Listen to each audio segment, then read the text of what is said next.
Jika sholat bisa merubah kehidupan seseorang, lantas mengapa? Mohon maaf ibu-ibu, ini pertanyaan teman-teman saya.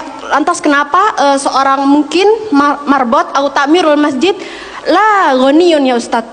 Hakada hada sya'urtu bil huzn wa hada soal yubtiluni bakam tulisani kadalik wa ana mutawatir la astati ajibu hada soal kadalik Ustadz. Alhamdulillah.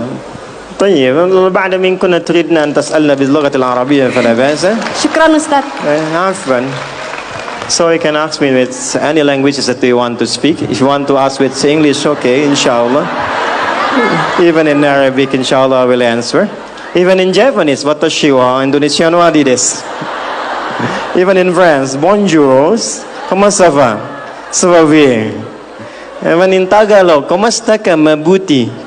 Even in Bangladeshi, kamu naso baluashi. Ini beliau tanya, singkatnya begini. Ya, saya senang belajar bahasa. Jadi saya kalau mau dakwah ke negara itu tertentu, saya pelajari bahasanya. Jadi saya mau ke Jepang, saya belajar bahasa Jepang. Ya, saya mau ke Eropa, saya pelajari. Ini teman kita, adik kita bertanya, kenapa marbot masjid itu nggak kaya? Kalau memang Islam itu datang untuk merubah kehidupan seseorang. Pertanyaannya yang mau dirubah itu apanya? Karena mindset seseorang berpikir kalau berubah itu selalu penampilan materi. Sedangkan Islam itu datang bukan untuk merubah materi, tapi mempercepat dan memberikan keberkahan pada tujuan berkehidupan. Perhatikan baik-baik. Ada 4 pilihan dalam berkehidupan. Silahkan gunakan. 1 dengan kedudukan, 2 dengan harta, 3 dengan ilmu, 4 dengan tenaga. Dan itu ada babnya. Kalau Anda ingin dengan kedudukan, jangan tanggung yang paling tinggi. Cita-cita diplomat jadi menlu sekalian.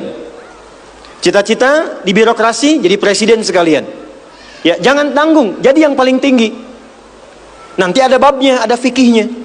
Ya, namanya Kitabul Imarah namanya. Kitab ke-33 di Sahih Muslim. Ada 54 topik. Topik ke-33-nya adalah tentang tata kelola negara.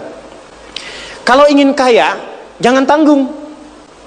Raih tingkat ketiga sekalian.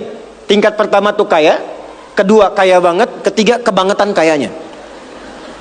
Dan semua sahabat dapat level itu. Nanti ada kurikulumnya di Al-Bukhari, Kitabul Buyu', kitab tentang tata kelola niaga. Tidak pernah ada sahabat Nabi, kemudian tabi'in dan generasi setelah itu yang mengamalkan bisnis dengan metode itu. Tidak pernah mereka berdagang dan kembali modal, nggak ada. Mereka selalu kembali untung. Nggak ada dagang kembali modal, kembali untung. Abdurrahman bin Auf, Utsman bin Affan. Yang pertama tadi Amr bin As, Umar bin Khattab dan sebagainya. 3, ilmu. Ilmu jangan tanggung, jadi pakar di bidangnya. Utsman lihat, oke, yang di birokrasi Amr, saya di harta. Tapi Ali melihat, Utsman sudah ngambil harta, Amr sudah ngambil kedudukan, saya pilih ilmu, passion saya di ilmu. Maka yang diperdalam ngaji. Abu Hurairah ikut, Salman ikut. Jadi kebanggaannya itu bukan ketika kaya, tapi ketika dia punya ilmu yang bertambah. Dan itu yang dia bawa bekalnya menghadap Allah. Kemudian yang paling menarik, ilmu sudah diambil oleh Ali bin Abi Thalib, Abu Hurairah. Harta diambil passionnya oleh Utsman. Kedudukan diambil oleh siapa? Umar bin Khattab. Ya, kemudian Amr bin As. Maka Bilal melihat, dari 4 ini tinggal 1, tenaga.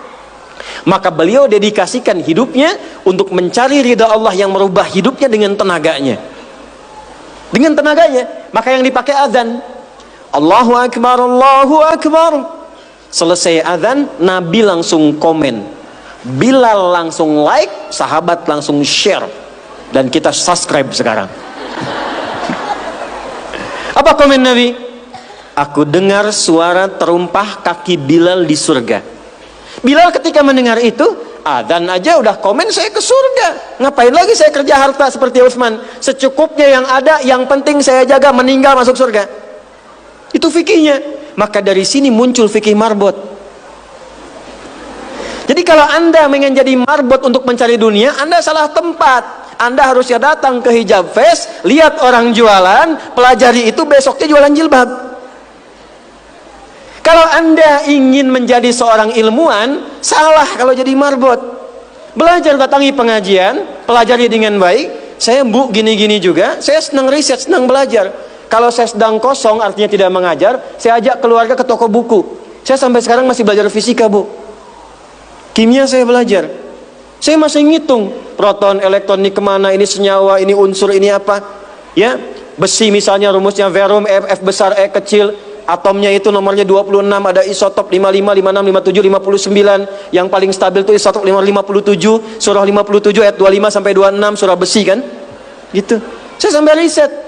Energi potensial, EP sama dengan M dikalikan G dikalikan dengan H. Kalau potensi kita bagus jadi kinetik, setengah M dikalikan V kuadrat. Gabungkan EP kemudian dengan EK menjadi energi mekanik, dipakai kemana aja. Karena passion saya di pengetahuan. Jadi kalau ditanya saya nyambung. Saya cuma nggak bisa main lato-lato aja. Orang tanya saya hukum musik, saya nggak semudah lisan mengatakan halal, haram, tidak. Saya riset, Bu. Sampai ke notasinya, apa jenis musik, apa karakternya, dari syair sampai ke sekarang, sampai ke notasi. Itu saya pelajari. CDF, GABC, GFIS, DFIS, G, DFIS, G, ABCIS, D, ABCIS, D, FIS, GIS A, FIS, GIS A, BCIS, DIS E, BCIS, DIS F, FIS, GIS AIS B, FIS, GIS AIS B, CIS, DIS AIS FIS, CIS, AIS FIS, GIS AIS BIS, CIS. Apakah saya bisa main musik? Tidak. Saya nggak terlalu suka. Main piano nggak bisa, gitar nggak bisa, karena gelombang kami di Quran beda. Tapi untuk memberikan hukum saya riset. Saya tahu ini lagunya fulan, fulana. Kita bisa berikan hukum. Ya. Kalau kita tahu passion kita bisa milih pertahankan untuk pulang, jadikan itu sebagai istiqomah jalan pulang kita. Jadi kalau Anda pengen sukses, ukurannya duniawi, jangan jadi marbot. Nanti kotak infak hilang semua. Marbot itu pilihan, fikih sanadnya ke Bilal. Saya punya murid-murid yang belajar khusus tingkatan S1 sampai S3. Kami berikan beasiswa, nanti sebentar lagi dibuka untuk yang perempuan. Itu yang ngajarnya semua pakai sanad. Jadi azan aja ada sanadnya sampai ke Nabi. Semua hadis pakai sanadnya. Jadi itu jawabannya. Untuk menjadi marbot, perubahan yang dihadirkan dalam Islam, tinjauannya tidak selalu materi. Maka apa yang dipilih itu? Kalau sudah dipilih, maka jaga konsisten sampai pulang. Nanti menjaga konsisten itu babnya 9 lagi tingkatannya. Untuk konsisten. Konsis 1, konsis 2, konsis 3, konsis 4, sampai konsis 10.